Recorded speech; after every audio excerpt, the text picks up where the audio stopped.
Absolutely. Here's a full 1,400-word narrative draft based on your title and requirements, crafted to be highly emotional, engaging, and resonant for a U.S. audience. Rain pelted the windows of the gleaming high-rise in downtown Chicago, turning the city lights into blurred streaks across the marble floors of the lobby. Most employees had long gone home, leaving the halls eerily silent except for the soft swish of mops across polished surfaces. Michael Torres, a single dad and the night janitor of Harrow and Quinn Enterprises, moved steadily down the hallway, pushing his cleaning cart with one hand while clutching a crumpled picture of his son Danny in the other. At 9 years old, Danny was his whole world. His reason to keep going after the divorce, after the layoffs, after the nights he slept alone wondering if he was doing enough. Tonight, like every other, Michael's mind wandered between schedules and spreadsheets he barely understood, the homework he needed to help Danny with, and the dinner he still needed to make before his son went to bed. But there was something different in the air, an unease that even the rhythmic squeak of the mop couldn't erase. Up on the 47th floor, the CEO of Harrow and Quinn, Leonard Caldwell, sat in the glass-walled conference room, staring at a spreadsheet projected onto a 30-foot screen. The numbers didn't just hurt, they screamed. A miscalculation. In a deal worth over $100 million had gone unnoticed by the finance team, and the implications were catastrophic. Leonard leaned back in his chair, rubbing his eyes. He was known for being ruthless, sharp, unflinching, but tonight even he felt the cold weight of panic. A single mistake, and his company, the empire he'd built from scratch, could collapse in hours. He called for his team, the executives shuffling in with worried faces. Charts were scrutinized, projections recalculated, and alarms rang silently in Leonard's mind. But the more they talked, the heavier the room grew with tension. Each minute was another million-dollar risk, and nobody could find the fix. Meanwhile, Michael had finished in the hallway and was pushing his cart toward the elevators. As he rounded the corner, he noticed a small pile of papers had fallen from the conference room. Curiosity nudged him closer. Most people would have ignored it. Most people didn't belong to the world of billion-dollar decisions. But Michael, despite his quiet life, had a habit of noticing details. He bent down, picking up the sheets, brushing away a drop of rain from the floor. As he did, a line of numbers caught his eye.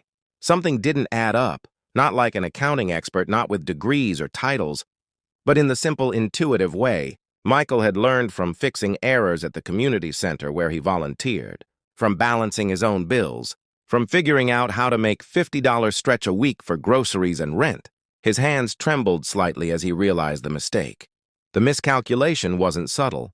It was glaring, hidden in a formula that had skipped a single row. One small correction could save the deal. The company, thousands of employees' jobs.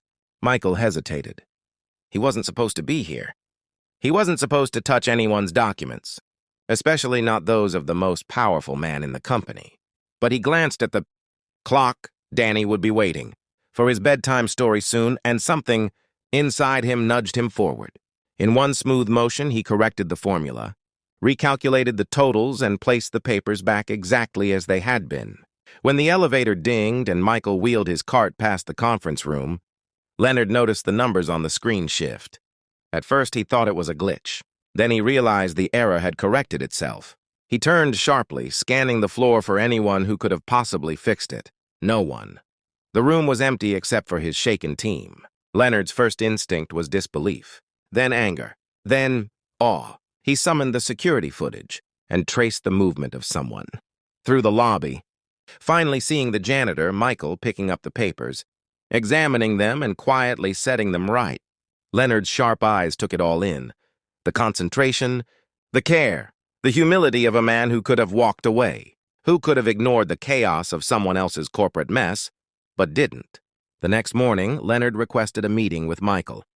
He arrived in his modest uniform, carrying a thermos of coffee and a bagged lunch, expecting perhaps a reprimand or a lecture. Instead, Leonard stood up from his desk, towering in his tailored suit, and extended his hand. "Michael," he said, his voice steady but unusual in its softness, "what you did last night, it saved this company. It saved hundreds of jobs. And more than that, it showed me something I haven't seen in this building in years: honesty, integrity, and the kind of courage that doesn't need recognition. Michael blinked. He wasn't sure he had heard correctly. His hands, calloused from years of hard work, shook slightly. I just did what seemed right, he said. That's exactly it, Leonard replied, a rare, genuine smile breaking across his face. You didn't do it for money. You didn't do it for praise. You did it because it was the right thing to do. And that changes everything around here. Word spread through Harrow and Quinn like wildfire. Employees who had once felt invisible saw the human side of their corporate world reflected in Michael. Executives who had spent years chasing bonuses and power paused to consider their own humanity. Michael didn't ask for promotions or recognition, but Leonard insisted. He offered him a role in the company, one that came with authority, responsibility, and a salary that could change both his and Danny's life. Michael politely declined, saying his place was with his son, in the quiet stability of their home. But Leonard didn't let it end there. He created a new position, Director of Operations Oversight, responsible for auditing key decisions and mentoring the teams on integrity and detail, and he named Michael Torres the first person to hold the honor without ever requiring him to leave the night. Janitorial shifts he loved, the shifts that allowed him to be home for Danny's bedtime. At the first company-wide meeting where Michael was recognized, Leonard told the story in front of hundreds of employees. Some cried, some cheered. But everyone felt it, the profound truth that one act of kindness and attention could ripple out to touch lives far beyond what anyone could imagine. Michael stood quietly at the back of the room, Danny sitting on his shoulders, and watched as Leonard personally handed him a plaque. Not for wealth, not for titles, but for humanity, for reminding us that no job, no person is too small to make a big difference, it read. That night, Michael tucked Danny into bed, kissed his forehead, and whispered, "You see, buddy? Doing the right thing matters. It always matters." Danny smiled, half asleep, and murmured, "Dad, you're a hero." Michael chuckled softly, brushing a strand of hair from his son's face. "No, kiddo. Heroes are everywhere. Sometimes they just sweep the floors at night." In the weeks that followed, the culture at Harrow and Quinn began to shift. Executives held themselves accountable in ways they hadn't before. Employees looked out for one another. Leonard, once the embodiment of corporate ruthlessness, became a leader known for humility and compassion, taking Michael's example as a compass for the entire organization. And Michael? He continued his nightly rounds, pushing his mop cart, carrying his son's picture, fixing small problems, seeing the humanity in every corner. One rainy evening, as the city lights blurred through the lobby windows, Leonard joined him quietly. "Michael," he said, "you've done more than save a spreadsheet. You've saved the soul of this company." Michael smiled, tired but content.